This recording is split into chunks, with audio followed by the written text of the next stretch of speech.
우리 주님을 사랑하시는 분만 아멘 하십시다. 아멘, 아멘. 이 예배의 주인공은 우리 주님이시죠. 살아계신 하나님, 나의 영혼아, 우리 하나님만 바라라. 잠잠히 주만 바라라. 우리의 모든 이 아름다운 예배와 또 그리고 우리의 모든 소원과 또 우리의 모든 마음을 다 기울여서 우리가 드리는 모든 것은 사실은 우리 주님을 만나기 위한, 또 하나님께서 우리에게 약속하시고 우리를 그분을 만나 주시기만 하면 우리 인생은 해결되는 겁니다. 주님을 만나는 게 우리 생애의 최고의 목적이고 또 예배가 우리에게 허락하는 가장 큰 축복이라고 우리는 분명히 알고 있습니다. 하나님께서 오늘도 살아계셔서 그분을 사모하고 주목하는 분들에게 오늘도 만나주시고 그리고 분명히 그분의 약속하신 은혜를 우리에게 부어주실 줄 믿습니다. 아멘, 아멘. 처음 제가 예배당을 와봤거든요. 정말 아름답네요. 그리고 예배당 안에 아마 한 분 한 분 이렇게 소중한 분들을 아주 아름답게 빛나게 하시려고 예배당을 이렇게 이쁘게 더 아름답게 저 주님이 허락하신 것 같은데 예배당보다 여러분이 더 아름다우십니다. 저도 또 이런 멘트를 할 줄 아네. 이거 갑자기 이 안에 오니까 감동이 돼서 저도 약간 같이 이렇게 업이 되는 것 같습니다.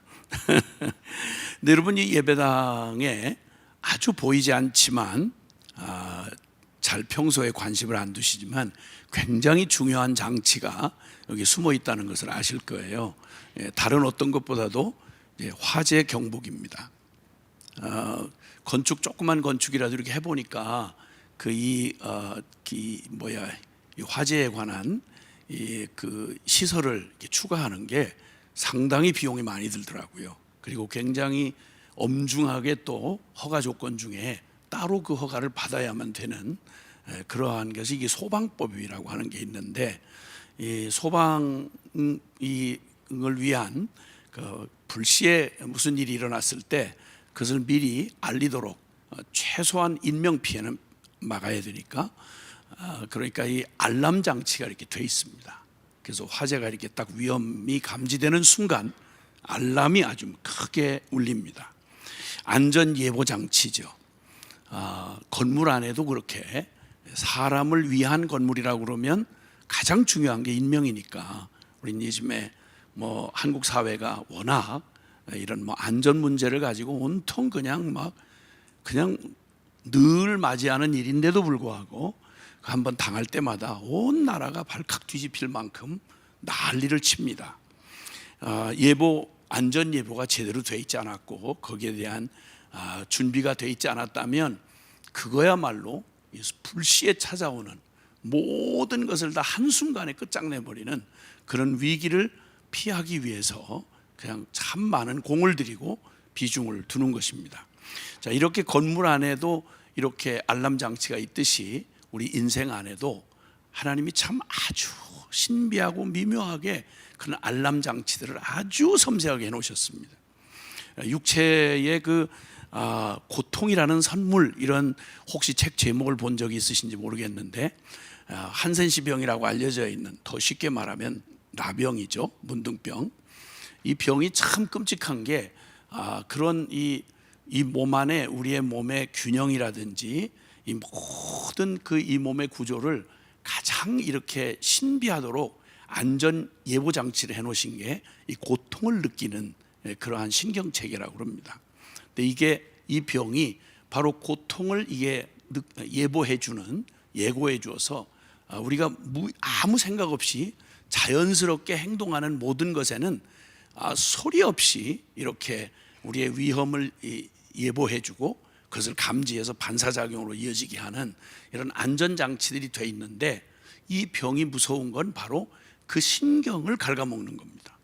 그러니까 이 신경이 제대로 작동을 안 하고 알람이 작동을 안 하면 결국 그 병이 진행되면 말할 수 없는, 우리가 평소에 누리던 그런 기본적인 균형이 안 누려지는 거예요. 몸무게가 다 각자마다 다르겠지만 이렇게 우리가 이렇게 걷고 뛰고 계단을 가고 그 울퉁불퉁한 이 모든 상황을 어쩌면 그렇게 사람 건강한 몸이라면 잘 반응을 해가면서 안전을 유지해가면서 이렇게 자연스럽게 걸어가는데, 안전만 아니라 폼까지 지키지 않습니까? 우아하게, 약간 흔들리는 듯 하지만 누구도 눈치 못 채게 우아하게 얼른 자세를 바로 잡고 이렇게 갈 수 있는 게 그런 장치이죠. 근데 이게 만약에 문제가 생기기 시작하면 이 발목 하나가 이 몸무게 전체와 함께 가는 속도의 가중치를 받아가지고 잘못하면 그냥 우두둑 부러져 버립니다.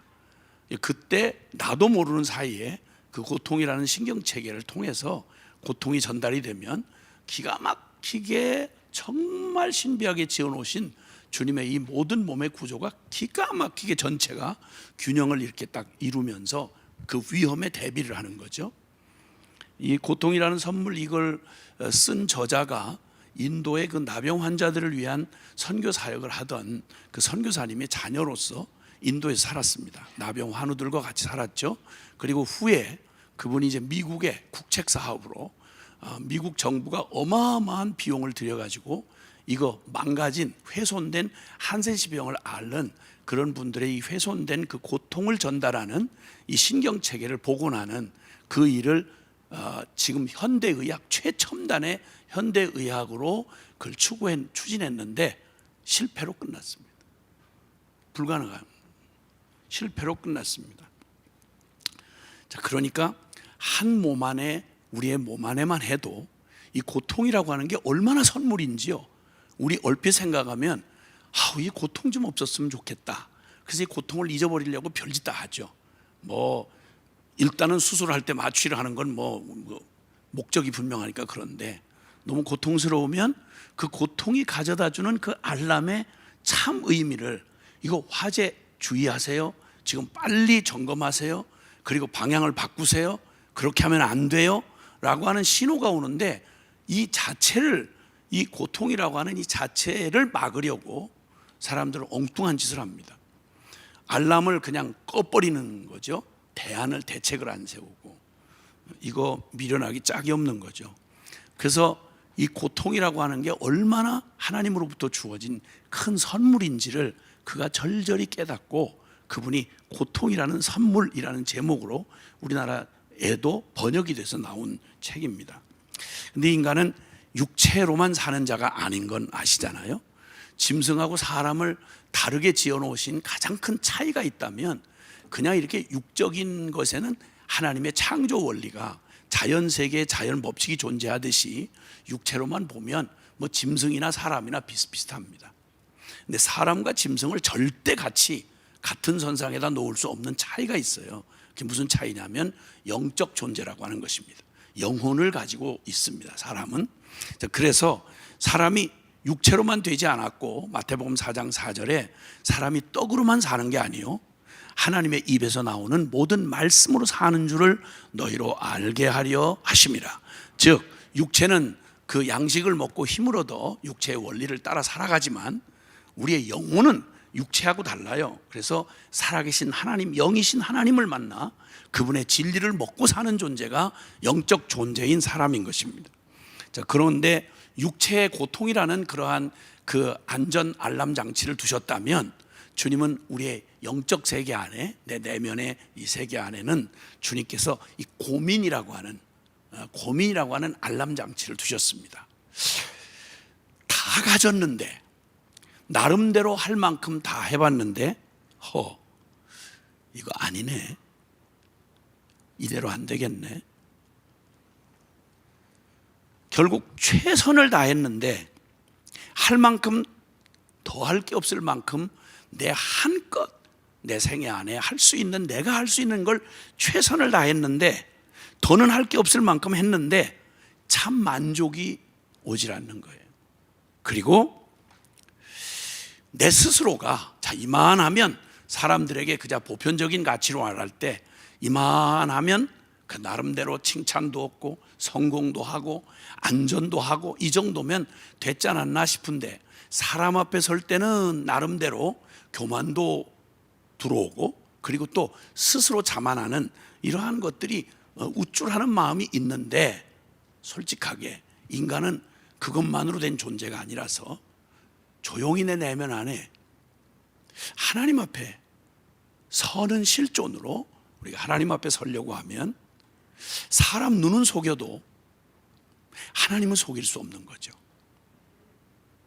사람 보기에는 괜찮은데 하나님은 아니야 너, 이렇게 말할 수 있는 거죠. 사람은 육체를 보지만, 겉모양 외모를 보지만 나 여호와는 사람의 중심, 그 영혼을 보느니라 라고 주님이 말씀하셨잖아요. 사람 눈은 속여도 하나님은 속일 수 없는데 사람들에게 너무너무 사역을 잘하고 너무 반듯해 보이고 실력 있어 보이는데, 그런데 나 혼자의 내밀한 시간 안에는 도저히 하나님 앞에 뭐라고 변명할 수 없는 나의 실체를 내가 봐야 하는 그런 끔찍한 이런 게 있잖아요. 그러니까 참으로 내 삶에 누군가 이런 말들 하잖아요. 인생에는, 아니 그 사업에는 성공했는데 인생에는 실패한 사람, 사역은 대단히 능력 있게 인정받고 잘하는데 가정에는 깨진 사람. 혹시 이런 얘기 들어보셨습니까? 너무 한편 뛰어난 것도 사실이고 너무 탁월한 능력을 가지고 있어서 세상에 그 어떤 그런 파도를 이겨냈나, 어떻게 그런 경쟁을 뚫어냈나 하고 박수를 받는데 결국 종당 자기 자신에게 대해서는 저 중국의 어떤 왕양명이라는 시인처럼 산중, 눈에 보이는 산중 도적 열놈은 내가 어떤 방법을 써서라도 이겨내겠는데 세상에 내 안에 숨어있는 이 도적놈은 내가 감당할 수가 없구나.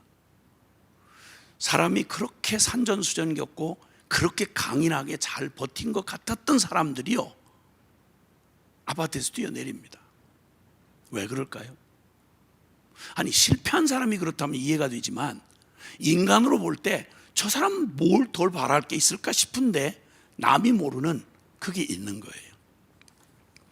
거기다가 최선의 사람도 이대로는 안 되는데 하는 그런 목마름, 그런 고민, 이게 마저 막 그저 너스레를 떨고 사람들 앞에 대단한 것처럼 이렇게 하다가도 스스로 혼자 내면 안에 누가 뭐라고 한 것도 아닌데 내 안에 이거는 아닌데 이대로는 안 되는데 하는 고민이 계속 나로 하여금 안식할 수 없도록 계속 알람을 울려주는 겁니다.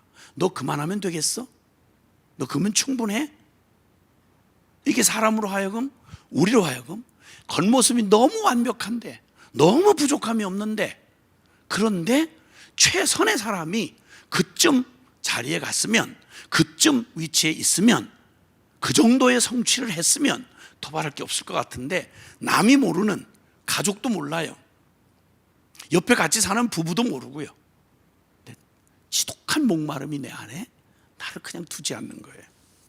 거기다가 반대로 최악의 삶을 살아서 쥐뿔도 없는 인생에 자포자기하고 에라 이거 뭐 애쓴다고 될 일도 아니고 뭐 바늘구멍한 가능성도 보이지 않을 때에는 그저 될 대로 되라 하고 그냥 막 살아보면 고민이고 뭐고 다 내버리고 막 살면 평안해질까? 근데 이상하죠. 사람이 희한합니다. 아무리 내던져진 내 인생을 그냥 내던진 그런 존재라고 해도요, 최악의 삶을 살다가도 여전히 목마름, 그저 나 좋은 대로, 아니 뭐 하나님이고 진리고, 아니 뭐 사람이고 가족이고 나 싫어, 나 이제 내 멋대로 살 거야 라고 말하는데도 여전히 해결되지 않는 자기 내면의 그런 목마름은 여전히 남아있는 겁니다. 그래서 어떤 이에게는, 최선을 산 사람에게는 잠 못 이루는 밤이 찾아옵니다. 잠을 못 이루는 거예요. 그 성공한 그 하루를 멋지게 장식하고 박수에 화려한 박수와 스포트라이트를 받고 더 바랄 게 없는 걸 그냥 최고의 영광을 얻은 바로 그 밤, 잠을 못 이루는 거예요. 너무 올라가 보면 더 없나? 하고 올라가 보면 더 높은 산이 기다리고 있고요, 더 높은 산이 기다리고 있고요, 끝없이 올라가 봐도 올라가고 나면 어느 시인의 말처럼 산 너머 행복이 있다길래 그 행복을 찾아갔다가 눈물만 뿌리고 돌아왔네. 이런 고백처럼 말이죠. 잠 못 이루는 밤이 있는가 하면 또 목마른 우물가, 헛물키는 줄 알면서도 떠날 수가 없어서 늘 운명처럼 그 또다시 그냥 그 지치고 힘들지만 차마 인생을, 끝나지 않는 인생을 그냥 포기할 수 없어서 그냥 운명처럼 그 해결해 줄 수 없는 우물가를 계속 왔다 갔다 하는 이런 인생의 그런 목마름 말이죠. 죽지 못해 그냥 살아가고 있는, 살아남기 위해서 생존투쟁을 하면서 일희일비하고 살아가는 사람 인생. 저는 지금 최선의 인생을 얘기했고 최악의 인생을 지금 얘기를 들었습니다. 제 얘기가 아니고요, 예수님이, 사람을 구원하러 오신 예수님께서, 구원자가 되어서 오신 예수님이 인생에게 뭐가 기쁜 소식이 될까? 무엇이 변치 않아 내 소망이 되고, 무엇이 한결같아서 내 삶을 만족시켜 줄 수 있을까? 그 누구를 기다려서 나의 이 모든 이 문제를 해결하고, 도대체 이 기쁜 소식 저 기쁜 소식, 이거 얻고 저거 성취하고 이 사람 만나고 이 환경을 가지면 나 만족할 수 있지 않겠나? 내게 주어진 이 문제, 그거 어떻게 하면 해결되나? 내게 태어나면서 가지고 생긴 그 소원, 어떻게 하면 이루어질 수 있나? 이게 이루어지면, 이거 해결하면 나는 행복할 거라고 생각하고 평생을 생존투쟁하면서 살아왔는데, 성취했다는 사람도 말한 대로 잠을 못 이루고 이건 아닌데 싶어서 아야 자포자기하고 그냥 내어 던져버린, 포기해버린 인생도 끝나질 않으니 이걸 쉴 수가 없는 이런 사람 두 사람을 주님께서 대표적으로 만나준 사건이 요한복음 3장과 4장에 소개가 됩니다. 예수님이 만난 사람들을 만난 사건 기록 쳐놓고는 굉장히 한 장 거의 가까이 그렇게 할애를 하고 3장도 그렇고 4장도 그런데요, 3장이 바로 그 최선의 인간, 모든 인류 중에서 뽑은 게 유대인입니다. 지금으로 말하면 모태신앙이죠. 하나님에 대해서 태어날 때부터 그 우선권을 가지고 있어서 태어나면서부터 하나님에 관한 지식을 알고, 그리고 그 예배당을, 저 성전을 가지고 있으며, 그리고 하나님으로부터 모든 인생에 관한 모든 최고의 율법을 가지고 있는 사람들, 즉 말하면 성경도 알고 예배당도 나오고 거기다 신학도 하고 체험도 하고 이렇게 살아가는 사람을 얘기하는 겁니다. 그 중에 뽑고 뽑은 최고의, 그러니까 모든 인류 중에 뽑은 선택받은 민족을 이 성경의 무대가 되는 이스라엘 사람이라고 그러고요, 유대인. 그 유대인 중에 뽑고 뽑아서 아주 특별하게 하나님을 믿는 무리들을 바리새파라 그래요. 구별된 자라는 의미죠. 그 바리새파 중에 또 뽑고 뽑아서 거기에 사내들인 공회의원이라고 해서 70 유대인 자치기구가 있는데, 오늘날 국회하고 뭐 상하 양원으로 나든지 우리나라처럼 이렇게 되든지 상관없이 지금의 국회의원하고는 비교가 안 되는 대단한 존경과 권위를 가지고 있는 유대인 자치기구가 70인 사내들인 공회의원이 있는데, 그 중에 바리새인로서 대표가 된 그 사람은 그냥 열심히 믿는다, 직분 가졌다 이게 아니고요, 바리새인 그러면 율법에 흠이 없어야 합니다. 아무리 캐고 청문회를 해도 뭐 쉽게 말하면 어디서 뭐 술 먹었다든지 어디서 뭘 띵겨 먹었다든지 이런 얘기를 그냥 유언비어라도 돌면 안 돼요. 그렇게 뽑힌 최상의 인물, 최선의 사람입니다. 일생을. 이 사람이 잠을 못 이루고요, 예수님을 찾아왔습니다. 이쯤이면 이 사람이 하나님을 못 만났으면 나머지 어떤 사람도 만난 사람이 없고요, 이 사람이 성경을 모른다고 말하면 아무도 성경하는 사람이 없는 사람이에요. 할 수 있는 한 모든 걸 다 누리고 다 노력해본 최선의 사람인데, 그런데 뭔가 해결이 안 되는 하나님 앞에서, 그분 앞에 설 수 없는 이 영혼의 목마름과 고민을 가지고 예수님을 찾아왔습니다. 그 다음 4장은요, 거기는 반대로 최악의 인물입니다. 유대인들이 이방 개처럼 취급하는 사마리아 사람이고요, 사마리아인 중에서 또 수가성, 저 시골 수가성의 여인이었고요, 그 수가성 사람들 중에 전부 그 동네가 다 공인하는, 쉽게 말하면 죄인입니다. 그 여자 그러면 죄의 대명사입니다. 그래서 그 동네의 수치였죠. 그리고 막 사는 여자였습니다. 결혼을 5번 했는데 실패를 했고요. 거기다가 지금은 아야 한 번 이렇게 그냥 5번의 결혼을 실패했으니 그 다음에 뭐가 두려울 게 있겠어요. 그냥 되는 대로 그냥 막 내던지고 사는 겁니다. 그래서 남의 남자 그냥 분명히 자기 남의 남자라면 분명히 부인이 있는 남자를 얘기하는 겁니다. 보통 남자들 싱글을 두고 남의 남자 이렇게 안 합니다. 그 소유격이 확실하지 않아요. 그러니까 부인한테 매여 사는 남자 그런 얘기입니다. 그런데 그 남의 남자를 마음에 들면 아무나 데리고 사는 이런 막 가는 여자였습니다. 그런데 그 우물가에 사마리아 우물가에서 사람들 대인기피증이 있어가지고 중동에 뜨거운 태양볕에 나오는 물길로 오는 건 미친 짓이에요. 동네에서 멀리 떨어져 있는 곳인데 여자 혼자 외딴 곳에 그것도 땡볕이 그냥 장렬하는 그 땡볕을 하고 거기에 물을 길러 동이를 이고 온다. 그건 정상이 아닌 얘기예요. 때를 지어 주로 일몰 시간이거나 아니면 일찍 시간 이럴 때 여자들이 때를 지어서 거기 오는 게 동네 공동물인데 한낮에 사람을 피해서 왔다가 거기서 기다리고 있는 예수님을 만나게 된 얘기입니다. 이 두 사람, 최상의 사람, 최하의 사람. 만약 여러분이 두 사람을 만난다면 두 사람의 인생 문제를 무언가 해결이 되지 않는 인생 문제에 만약 여러분이 상담을 해준다고 하면 어떤 상담을 해주겠습니까? 같지 않을 거 아니에요, 그렇죠? 최선의 인간하고 최악의 인간하고 똑같은 해법을 주면 안 되잖아요. 근데 놀랍게도 예수님께서요, 이 최상의 인생 그 니고데모라는 사람입니다. 그 니고데모라는 사람을 그 요한복음 3장에 만나셔서 그가 고민을 가지고 온 그에게 주님께서 단도직입적으로 말씀하시는 건 넌 하나님 만나야 되는 문제야, 이렇게 말씀하시는 거예요.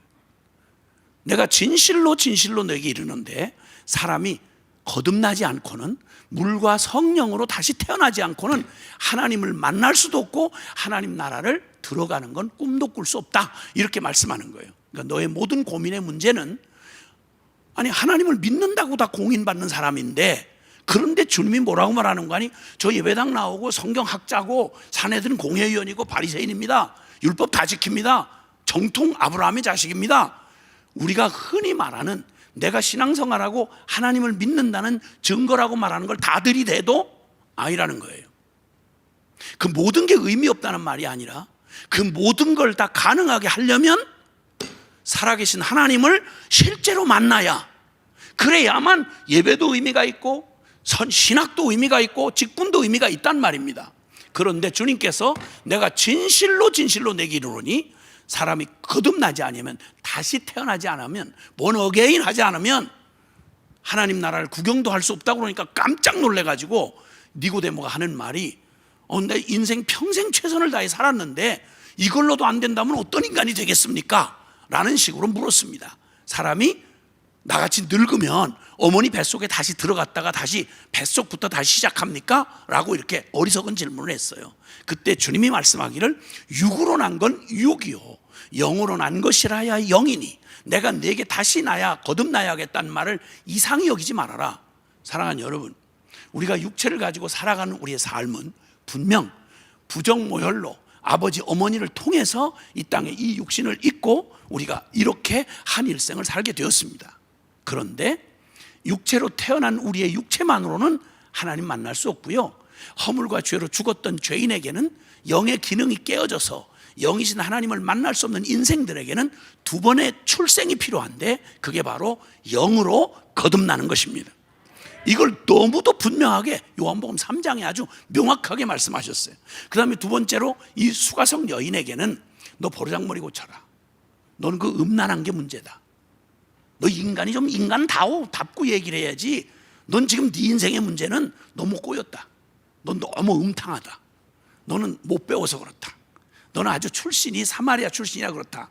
이런 얘기를 함직한데 한마디도 안 하셨어요.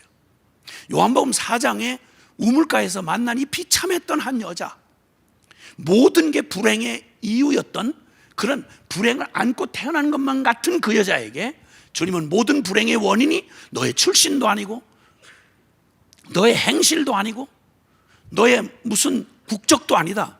너의 국적도 아니다. 너의 문제는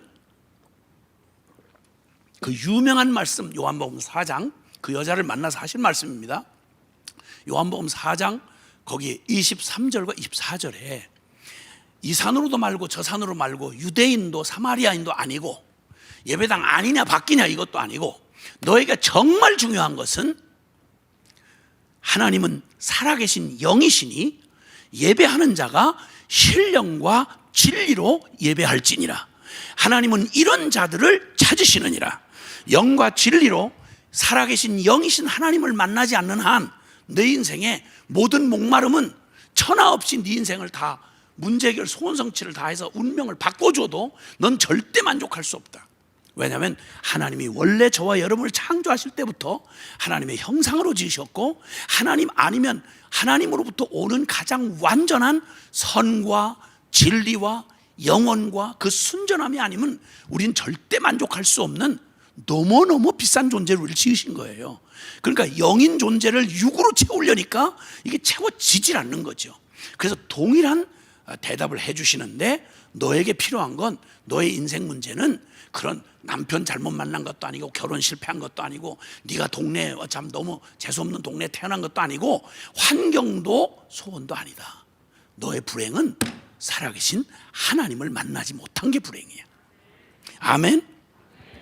여러분 이 놀라운 예수님의 진단, 그래서 주님이 누가복음 19장 10절에도 내 인자가 온 것은 내가 온 것은 저 잃어버린 자를 찾아 하나님을 잃어버리고 진리를 잃어버린 채 그냥 육체로 태어나서 눈으로 보고 배우고 느끼고 감각하는 이게 인생 다인 양, 천국도 없이 하나님도 없이 생명의 진리도 상관없이 그냥 태어나서 먹고 마시고 시집가고 장가가고 사고 팔고 온통 우리 사는 얘기다 이 얘기 아니겠어요?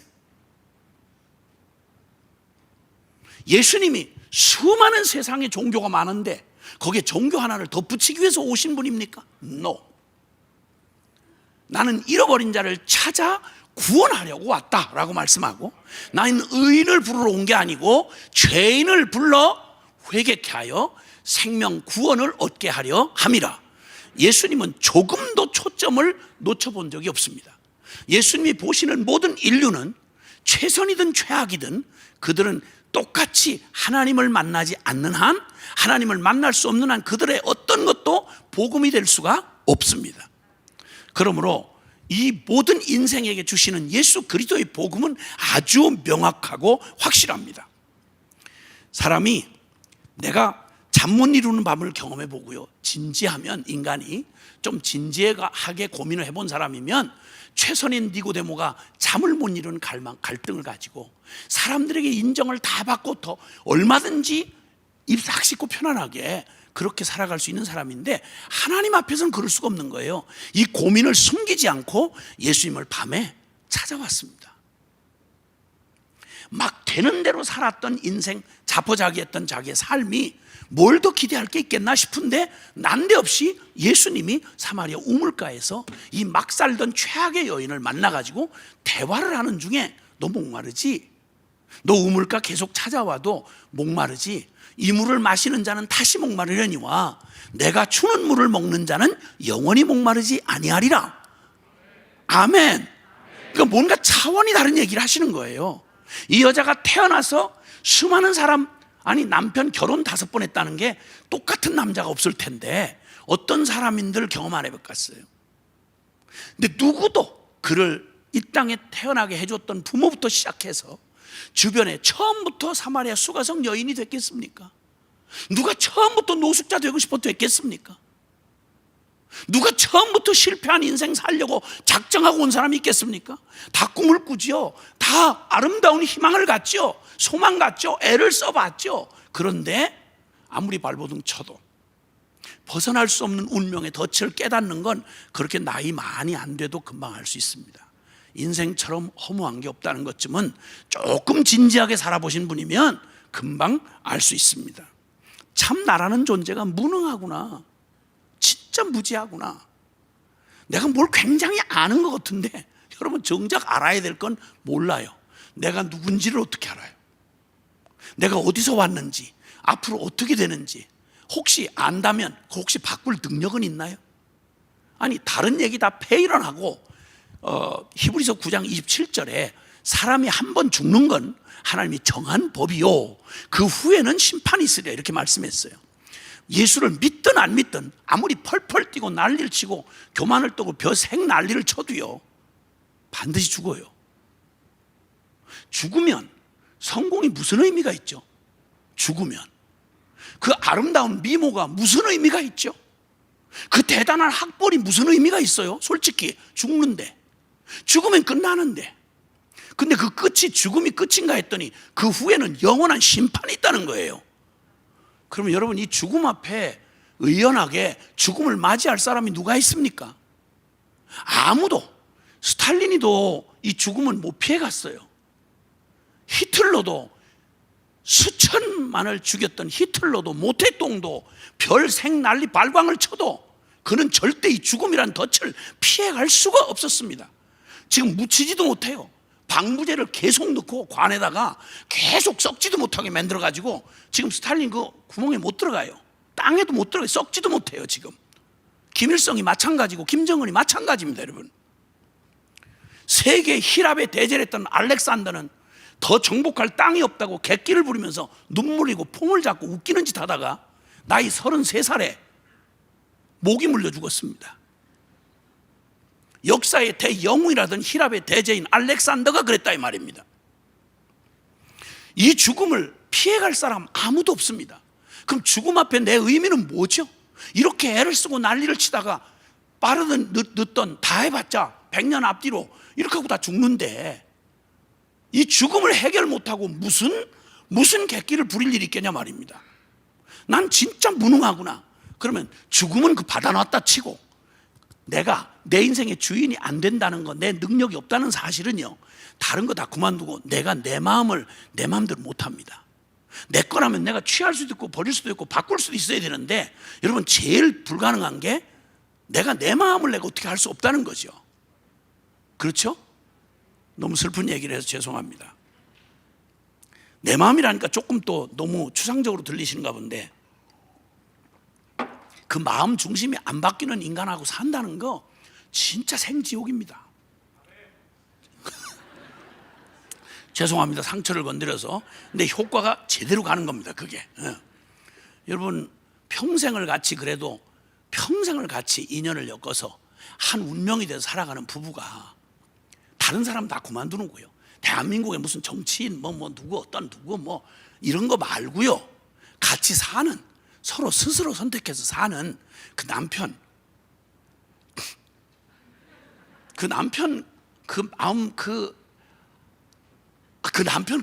바꿀 수 있으세요? 바꿔집니까? 대답하지 마세요. 우리 서로 슬픕니다. 형제님들한테 묻겠는데 형제님들한테 물을 필요도 없어요. 왜냐하면 감히 꿈도 못 꾸고 시도도 못 하니까. 같이 사는 여자의 마음을 바꿀 수 있을 거라고 생각되십니까? 노력하면 가능할까요? 불가능합니다, 여러분. 불가능합니다. 연습할 것도 없습니다. 그러면 그건 다 그만두고, 그럼 남편은 그래 중간에 만났다니까 그렇고, 내 뱃속에 10달을 키워가지고 그 입에 말을 다 내가 가르쳤고, 걸음마를 내가 가르쳤고, 내 손으로 다 씻기고 먹이고 이러면서 키운, 그냥 내가 거의 생명 주신 하나님 말고는 내가 키웠다고는 엄마한테 있어서, 여러분 지금 청소년기에 반항기에 있는 자식들, 딸이든 아들이든 그 마음을 바꿀 수 있으십니까?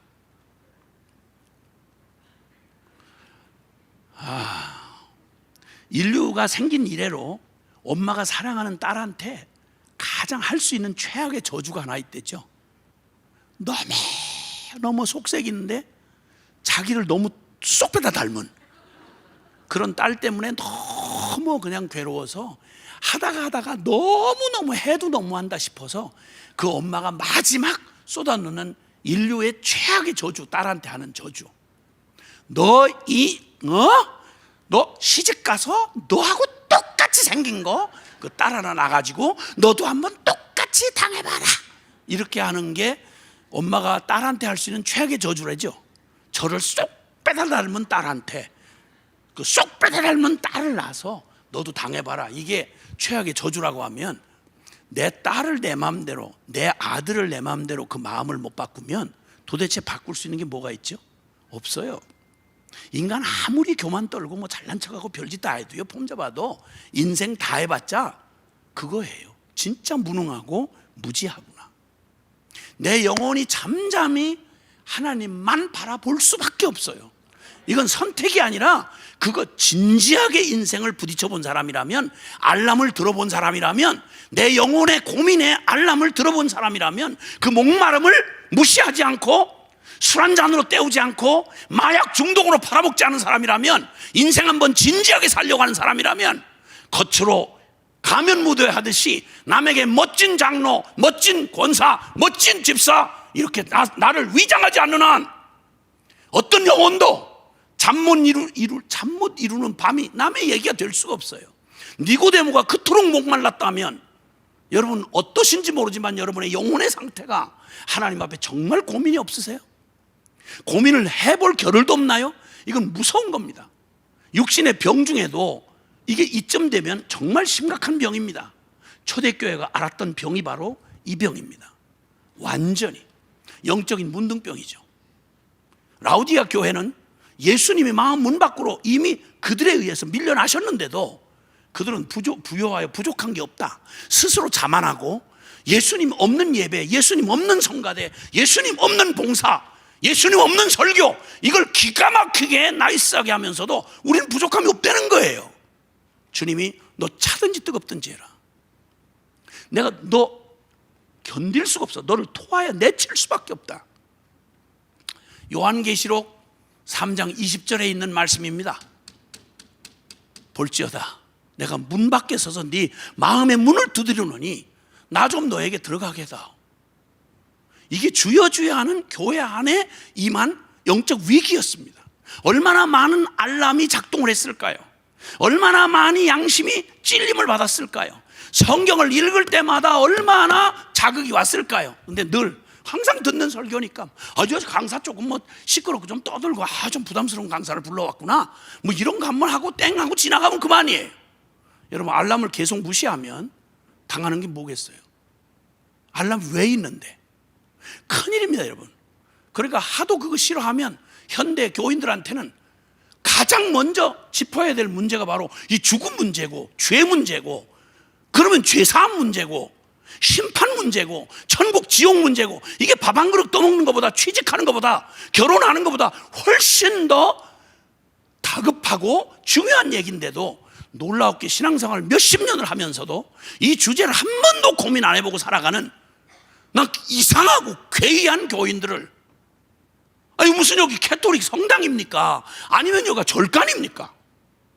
하나님의 말씀이 그토록 살아있고 성령이 우리에게 보내주신 성령이 이 말씀을 통해 우리의 양심과 영혼을 그렇게도 자극하고 도전하고 말씀해 주시는데, 그 수많은 증거가 있는데도 이제는 자극을 받다 이제는 완전히 막 세련돼 가지고 받을 수가 없는 정도가 됐다. 이거 끔찍한 겁니다 여러분. 이건 정말 끔찍한 겁니다. 물어야 되는 겁니다. 이건 여러분 한 개인의 삶의 원리가 아니고요, 이건 인류 역사 속에서 동일하게 반복되고 또 공존하고 있는 게 바로 그겁니다. 이때 내가 정말 정직하게 그동안 울려왔던 알람 같았던 내 영혼의 목마름, 내 영혼의 고민, 이래서는 안 되는데, 여러분 지금 여기 계시는 여러분은 그래도 뽑아서 혜택을 누리시는 분들입니다. 아멘? 얼마나 가까이, 저 같은 안모태는요 예수님이 있다는 말도 들어본 적도 없고요, 잘 나가는 고급 술집, 망한 술집 아들이었거든요. 인생이 어디서 와서 내가 누구며 이후에 어떻게 돼야 되는지를 한 번도 나를 사랑하는 부모님이 한 번도 가르쳐 준 적도, 아니면 알고 싶으면 어디를 찾아가야 된다고 말하는 벽돌 건물로 된 건물이 예배당인 줄도 몰랐어요. 성경이 있는 줄도 몰랐고요. 나중에 완전히 인생 바닥치고, 그리고 완전히 자학증에 시달려 자살도 실패를 하고 자학증에 시달렸던 불쌍한 영혼에게 주님이 정말 사마리아 우물가에 찾아오셨던 주님처럼 저의 삶을 정말 그분이 누가 옆에서 사람들에 의해서 제가 된 게 아니고 하나님이 제 삶에 직접 개입할 찾아오시지 않았더라면 저 같은 사람은 아찔한 거예요. 예배당이나 뒤늦게 들어와 놓고 보니까 세상에 어떻게 이렇게 복을 받은 사람들이 아니 무슨 복이 있어서 태어날 때부터 모태신앙으로 태어나서 말을 배우는데 성경 용어로 배우고 이름을 짓기를 성경에 있는 이름을 짓고 한나니 에스더니 다윗이니 이삭이니 좋은 이름 다 갖다 짓고 매주일 짜증을 부려가면서 예배에 참석을 하고 신경질 내가면서 말씀을 받고 복에 겨워서 어쩔 줄을 몰라 하는 사람들이 예배당에 이렇게 가득 있는 줄을 보고 난 깜짝 놀랐어요. 어떻게 같은 대한민국에 태어나서 어떻게 이렇게 차별을 두나? 어떻게 이렇게 복에 겨운 사람들이 있는가? 근데 나중에 세월이 지나서 제가 주의 사역자가 돼서 복음을 전하러 다니다가 더 깜짝 놀랐어요. 아니 홍수에 마실 물 없더라고. 세상에 어떻게 복음에 파묻혀서 사는 사람들이 어쩌면 이렇게 복음에 다른 건 몰라도 가장 복음을 복음되게 하는 본질적인 얘기, 죄사함 받으셨는지, 거듭났는지, 천국은 무슨 자격으로 가시는지, 믿음으로만 구원받는다는 말이 무슨 말인지, 하나님 영이신 하나님을 만나본 적은 있는지, 성경이 도대체 뭘 말하는지 가장 본질적인 얘기를 세상에 어떻게 이렇게 완전히 무감각하게 아무런 상관없이 살아가는 교인들이 집사도 되고 권사도 되고 장로 되고 심지어는 신학생도 되고 심지어는 선교지에서 만난 선교사님 중에도 그런 분이 있더라고. 깜짝 놀랐어요. 무슨 이런 일이 다 있나?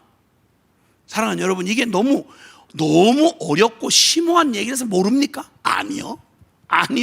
어린아이라도 다 알아듣도록 성경의 그 암울했던 혼돈과 타락의 시대 한복판에 주님은 역설적으로요, 사무엘 기억나시죠?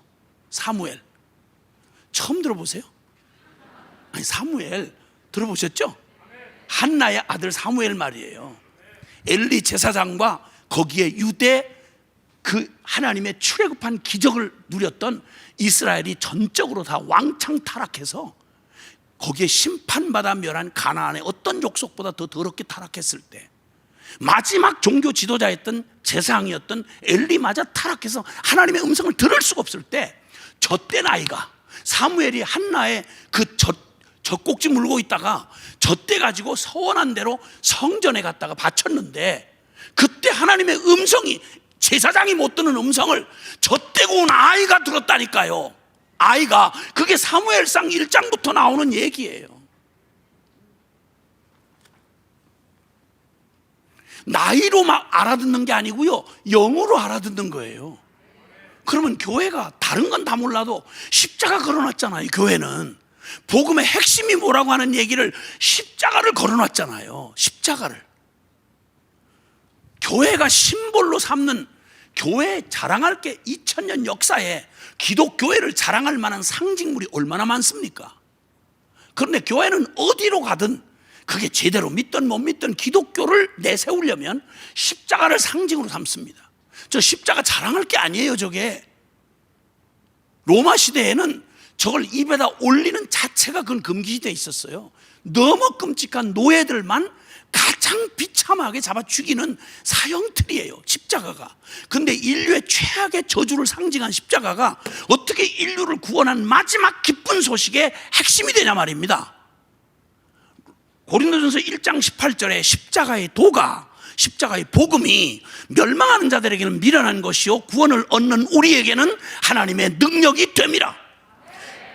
아멘. 고린도서 1장 22절부터는 말하기를 유대인은 모태신앙들은 표적을 구하고 이방인은 헬라인은 지식을 구하나, 저그들 통박에 맞는 그런 입맛에 맞는 걸 구하나 우리는 십자가에 못 박힌 그리스도만을 전하니 유대인에게는 거리끼고 이방인에게는 조롱하고 깔깔거리고 비웃는 미련한 것이지만 그러나 영으로 하나님의 부르심을 받을 구원받을 백성들에게는 이 십자가의 그리스도야말로 하나님의 능력이요 하나님의 지혜니라. 아멘.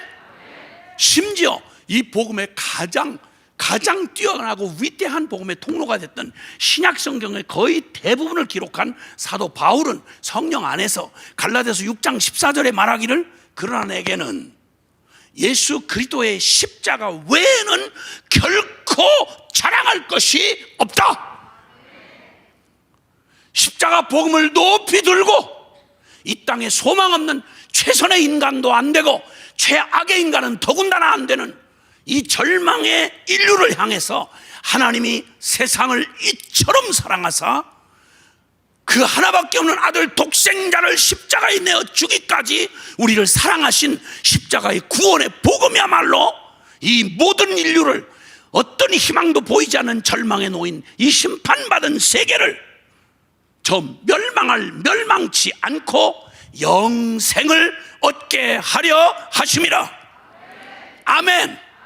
다른 건 다 그만두고 교회에 와서 모든 사람이 첫 번째로 들어야 될 메시지가 있다면 내가 얼마나 소망 없는, 얼마나 비참한 하나님 떠난 죄인인지를 비참하게 깨달아야, 그래야, 아니 병을 진찰을 해줘야, 암병인 줄 알아야 주변 정리하고 온 벌어놓은 돈 다 때려 바치고라도 살려달라고 수술하려고 배를 내밀 거 아닙니까?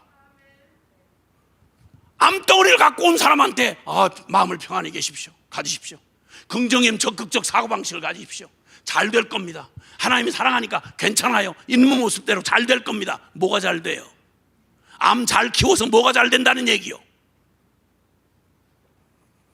만약 이런 의사가 있었다면 이 사람은 완전히 사회에 매도당할 인간입니다. 그러면 잠깐 육체의 생명을 가지고도 이러면 이게 있을 수 없는 일인데, 교회야말로 다른 건 다 그만두고 교인의 가장 뚜렷한 특징이 뭔가 하니 나는 죄인입니다. 주여 나를 구원해 주소서. 나를 불쌍히 여겨 주소서. 나는 하나님을 이용해 먹고 하나님을 놀랍게도 하나님을 마음 중심에 나의 주인으로 둘 수 없었던 이 저주받은 죄인이었습니다. 울고 불고 아무리 별짓을 다 해도 나는 여전히 내가 주인이고 주님이 주인일 수가 없었습니다. 주님 나를 불쌍히 여겨주세요. 울어도 안 되고 애써도 안 되고 참아도 안 됩니다. 그러니까 오직 믿음으로 구원받는 말이 이런 사람에게 복음이 되어 들리는 거란 말이에요. 아멘. 네가 최선을 다하면 잘 될 수 있다. 네가 열심히 하면 구원받을 수 있다. 이런 얘기를 하면 십자가 얘기는 미친 얘기입니다. 미친 얘기예요.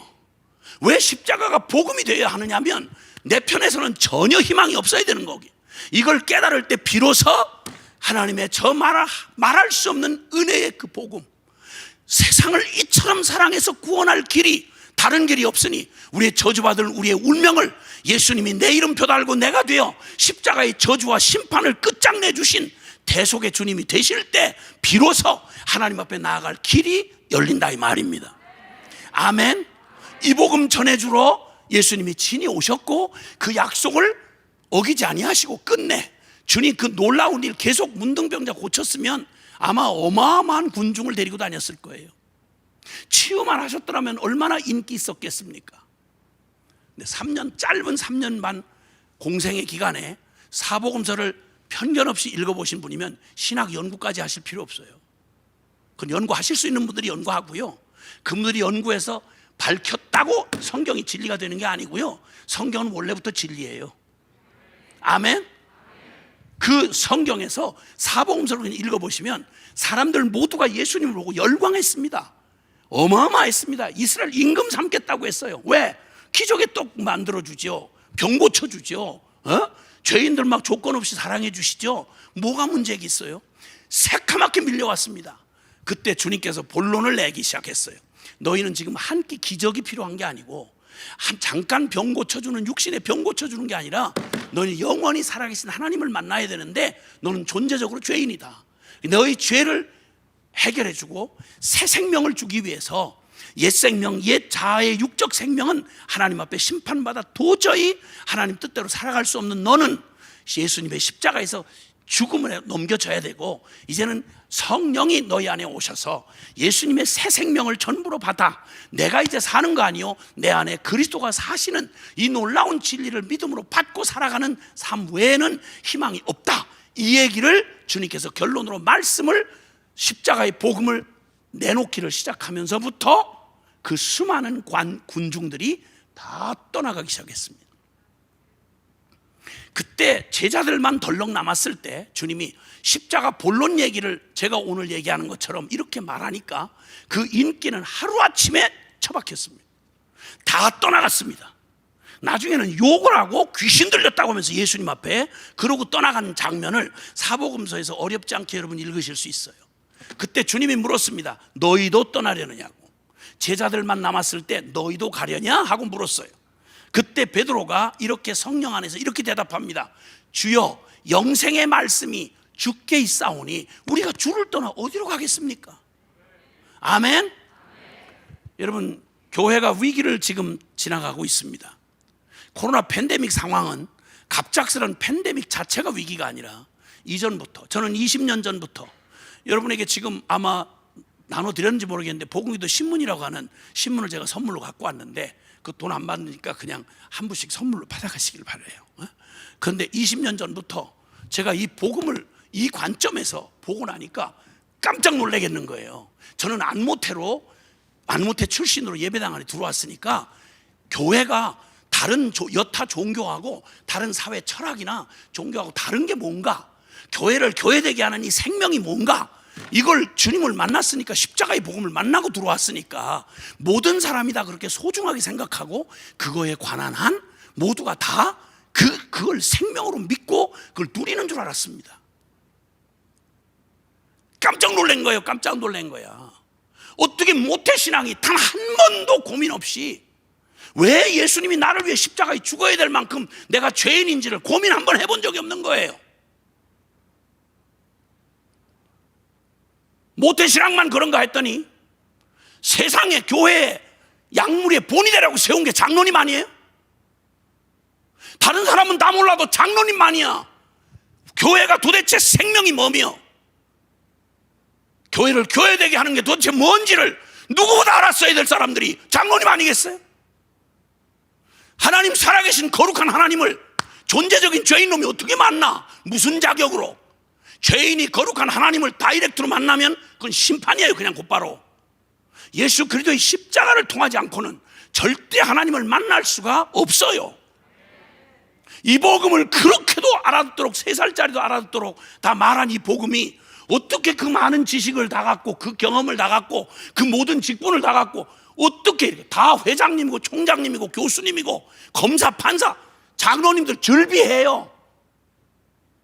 저 까놓고 얘기를 하죠. 교단 연합집회나 이런데 장로님들 모임에 가면 그냥 얘기하는 거예요. 원색적으로. 아니 도대체 뭘 믿는 거냐고.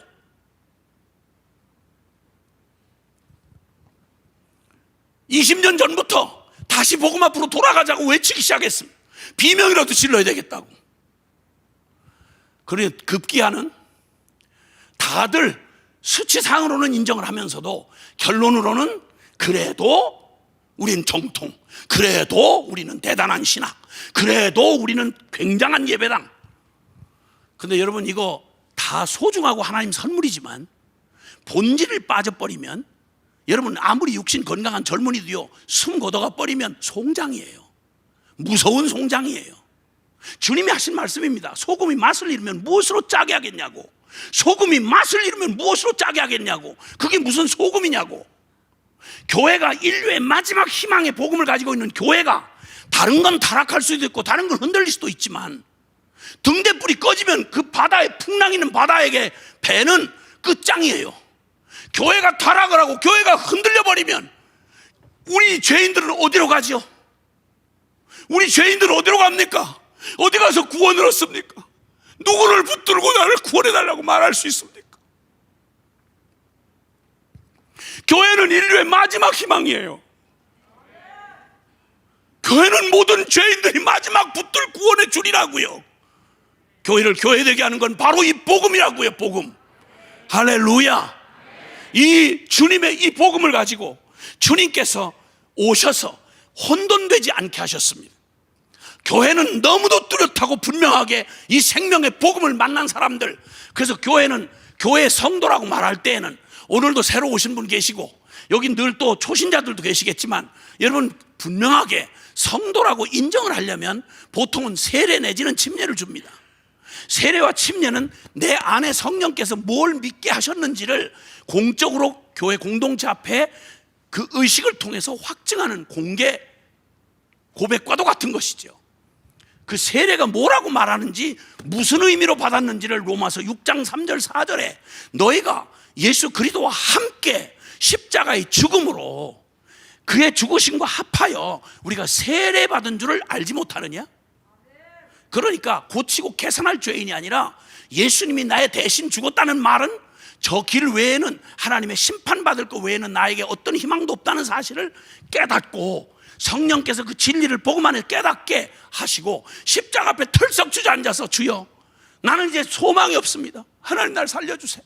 그때 주님이 우리가 할 수 없는 그 일을 주께서 내 죄에 대한 심판을 내 이름표 달고 나와 함께 십자가에 죽으시고, 그리고 이제 다시 부활한 생명을 나의 문제 해결사 도우미가 아니라 내 새 생명 전부가 되셔서, 요한복음 1장 12절에 영접하는 자 곧 그 이름을 믿는 자들에게는 하나님의 자녀가 되는 권세를 주셨으니 이는 혈통이나 육정이나 사람의 뜻으로 나지 아니하고 오직 하나님께로서 난 자들이니라.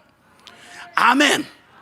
이 복음 이루시려고 그 수많은 축복과 기적과 능력과 말씀들과 예표와 그림자와 이 모든 걸 주신 거예요.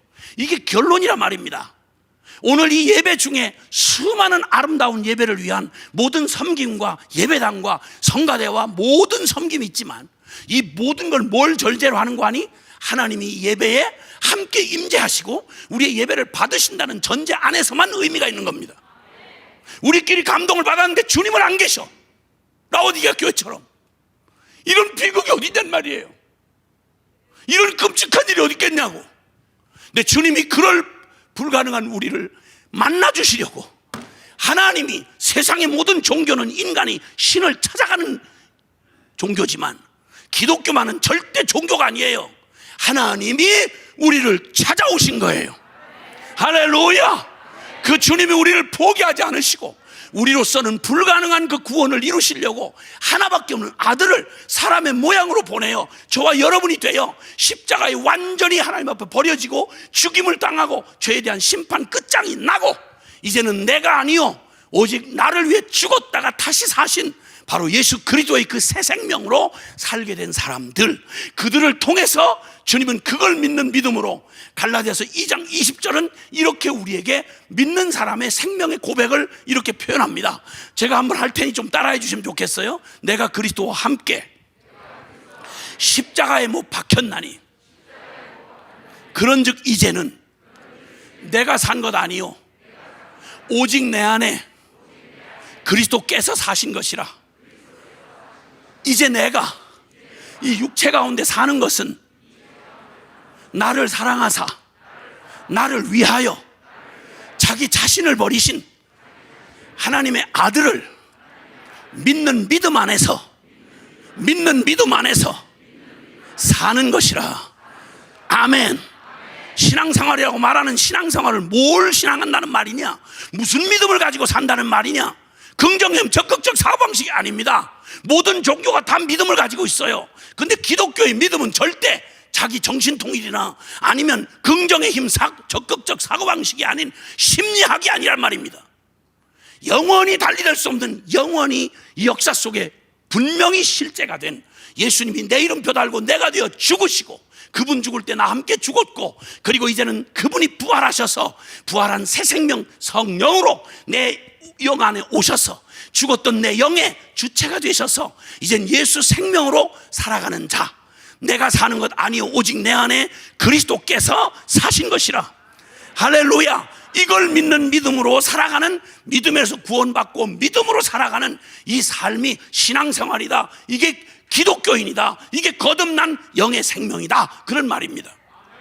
이 놀라운 은혜를 우리에게 주신 하나님, 이 생명을 우리에게 주신 하나님이 고린도후서 5장 17절에 이렇게 선언하는 게 전혀 무리가 아닙니다. 그런즉 누구든지 그리스도 안에 있으면, 실제로 믿었으면, 십자가의 죽음을 통과해서 예수와 함께 죽었음을 받아들이고, 이제 내가 아니요 이제 내 삶의 새 생명의 주체는 내가 아니요 주님이시다, 이 사실을 믿는 그리스도 안에 있으면 새로운 피조물이라. 이전 것은 지나갔으니 보라 새 것이 되었도다. 죄인 간신히 우울에 붙여가지고 중고품 만들어가지고 조금 개선된 죄인들이 모인 예배당이 아니고 다시 태어난 새 생명으로 영으로 살아가는 하늘 새 백성이 바로 교회인 것입니다. 여러분, 할렐루야. 인간의 악다구니와 경영 논리로 운영되는 게 교회가 아니고 진리의 성령님이 우리의 모든 사고를, 육적 사고를 깨트리고 세계의 세속적 가치관을 깨트려 버리시고 진리가 결론이 되어 주님의 말씀을 따라 순종하는 공동체, 그게 바로 살아있는 참 교회인 것입니다. 할렐루야. 여러분, 바로 주님이 저와 여러분을 초대하신 우리의 삶은 새로운 피조물인 것입니다. 육으로 살던 자가, 세상에 속했던 자가, 땅에 붙어 살던 자가 이제는 비록 땅을 디디고 살지만 하늘에 속한 자요, 성령의 인도함을 받는 자요. 할렐루야. 내가 주인이었던 내가 하나님이 내 인생의 주인이 돼서, 우리가 주여 주여 하는 말을 문자 그대로 재해석할 필요 없이 내 인생의 주인은 주님이십니다. 이 놀라운 삶의 변화를 새 생명으로 바꾸시면 미쳤어도 정신이 온전해도 오직 나 하고 살아가던 이 병든 자아에 그 매여 살던 내가 이제는 오직 그리스도 안에 다시 이 복음을 받고 죽고 다시 살면 정신 미쳤어도 주를 위한 것이요, 정신이 온전해도 이웃을 위한 것이니, 그리스도께서 모든 사람을 위하여 죽으심은 우리 모든 사람으로 하여금 다시는 자기 자신을 위하여 살던 삶을 끝을 내고 우리의 참 주인이신 오직 주님만을 위하여 살게 하려 하심이라. 우리의 슬픔은 끝났습니다. 우리의 저주는 그리스도 예수 안에서 끝장났습니다. 우리를 주장하던 저 악한 더러운 병든 자아의 주인 노릇하던 사탄 그놈은 예수 그리스도의 십자가에서 이미 머리가 박살났습니다. 죽음은 우리에게 더 이상 우리를 위협할 수 없습니다. 부활의 영원한 새 생명을 우리에게 주셨습니다.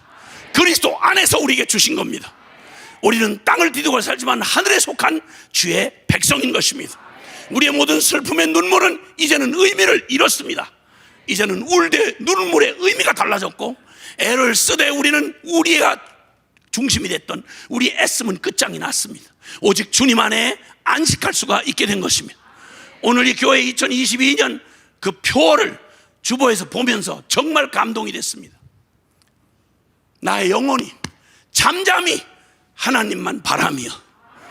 여러분, 이 고백을 할 수 있는 유일한 자격자가 누군지 아십니까? 이 십자가에 죽고 다시 산 사람들이 이렇게 고백할 수 있는 것입니다. 누구도 주님의 품 안에서 우리를 뺏어갈 자가 없습니다. 누구도 그리스도의 사랑에서 우리를 끊을 자가 없습니다. 환난, 곤고, 핍박, 적신, 위협, 기근, 칼, 현재일, 장래일, 높음이나 깊음이나 천사들이나 그 어떤 피조물도 예수 그리스도의 십자가의 이 사랑 안에서, 우리를 향한 주님의 사랑에서 우리를 끊을 수가 없다. 할렐루야. 여러분, 이 복음으로 여러분과 제가 초대받은 것입니다. 그 복음을 이루러 하늘의 영광을 버리고 아름다운 성탄 추리를 보고 이 성탄 데코를 보면 주님의 하늘나라의 영광을 버리고 이 땅에 오신 게 엄청난 영광스러운 사건처럼 보이시겠지만 아니요. 여러분, 어떻게 완전하고 거룩한 하나님이 어떻게 죄인인 내가 되어 이 땅에 저 마국간에 죄인 마리아의 자궁을 통해서 어떻게 누일 데가 없어서 그 똥 질퍽질퍽하는 저 누일 데가 없어서 마국간 그 구유에다가 누임을 받으시고 나무 위에 누이셨던 주님이 십자가에 뻘거벗겨 죽으러 이 땅에 오신 분이 그 일이 가능하게 됐던 게 천하의 어떤 기적을 다 믿어도 이 약속만큼은 믿을 수 없던 그 약속, 하나님이 아무리 우리를 사랑한단들, 우리를 구원할 길이 그 길밖에 없다고 한들 어떻게 하나님 당신의 아들을 피조물을 만들어서 세상의 죄인의 모든 더럽고 추악한 죄를 다 뒤집어 씌워서 내 이름표 달고 갈보리 언덕에 십자가에 죽게 하셨단 말이요. 이게 어떻게 감상이 되며 이게 어떻게 하나의 절기로 끝났단 말이에요. 2000년 기독교는 말씀이 육신이 되어 이 땅에 오신 예수 그리스도, 그 사랑에 압도당한 죄인들이 여기저기서 죽임당하고 핍박당하고 뺏기고 쫓기고, 초대교회 예루살렘 교회는 예수님을 십자가에 못 박아 죽인 예루살렘에서 초대교회가 탄생이 됐어요. 얼마 못 가서요, 거기 저 우크라이나 난민은 잽도 안 되는, 다시는 돌아올 기약이 없는 길로 그냥 죽임당하고 쫓겨나갔습니다. 이 땅에서는 다시 돌아올 고향을 잃어버린 사람들입니다. 그러나 그들은 문제 삼지 않았습니다. 왜냐하면 그들에게는 잃어버렸던 천국의 본향을 찾았기 때문입니다. 예루살렘으로는 못 돌아가도 새 예루살렘이 기다리고 있습니다.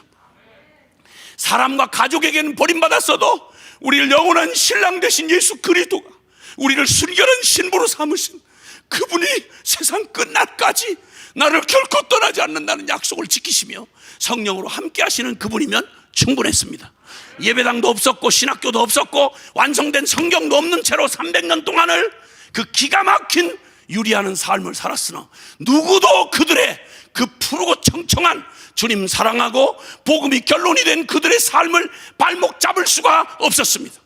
원형 경기장에 짐승의 밥이 돼도 가로등 불빛을 삼아서 기름불로 태워 죽여도 그들의 사랑에 붙잡힌 그들의 영혼을 어느 놈도 손대거나 빼앗을 수가 없었습니다. 지금도 저와 여러분 같은 신앙생활하는 사람 얼마 안 됩니다. 서구 유럽이 이미 배교를 이미 시작했고 그리스도인들이 거꾸로 핍박을 받는 땅이 되어버리고 말았습니다. 지금도 역사상 가장 많은 순교자들이 지금도 아프리카의 나이지리아부터 시작해서 여러분 가장 많은 순교자가 역사상 가장 많은 순교자가 지금 현재 영으로 진행되고 있는 때가 지금입니다. 오 주여, 우리를 이 잠든 이 영혼의 잠에서 우리를 깨워 주시옵소서. 우리 한국교회를 원래로 돌이켜 주옵소서. 이 복음의 영광으로 우리를 사로잡아 주시옵소서. 그리고 주님의 그 복음의 영광과 능력과 축복을 온 땅 가운데 증언하는 예수 그리스도의 사람들이 되게 주시옵소서. 우리 가슴에 두 손 좀 얹어 봅시다. 다른 게 아니고 여러분 심장의 소리 한번 들어보시라 그 말입니다. 여러분 언제 하나님 없는 내 죄인된 내 운명이 정말 소망 없는 죄인이구나, 십자가에 죽을 길밖에는 없구나 하는 걸 깨닫고 내 삶에 대한 절망을 경험했던 적이 언제 있으셨습니까? 죽을 죄인이 아니라면 예수님의 십자가 왜 필요할까요? 부활이 왜 필요할까요? 우린 다 알고 다 고백해왔지만 실제가 아닌 삶을 살아왔습니다. 세상이 강한 게 문제가 아니고요, 교회 만 개 문 닫은 게 문제가 아니고요, 문제는 우리의 심령 속에 이 복음이 우리에게서 무시당한 게 그게 문제란 말입니다. 오 하나님, 용서해 주세요. 우리를 용서해 주세요. 그리고 주님이 가장 내 삶에서 가장 높임을 받으시옵소서. 당신이 주인이 되시옵소서. 주님이 나의 새 생명이 되어 주시옵소서. 우리 함께 믿음의 고백을 잠깐이지만 우리 한 1분 안에 같이 함께 통성으로 기도합시다. 사랑하시는 아버지 하나님,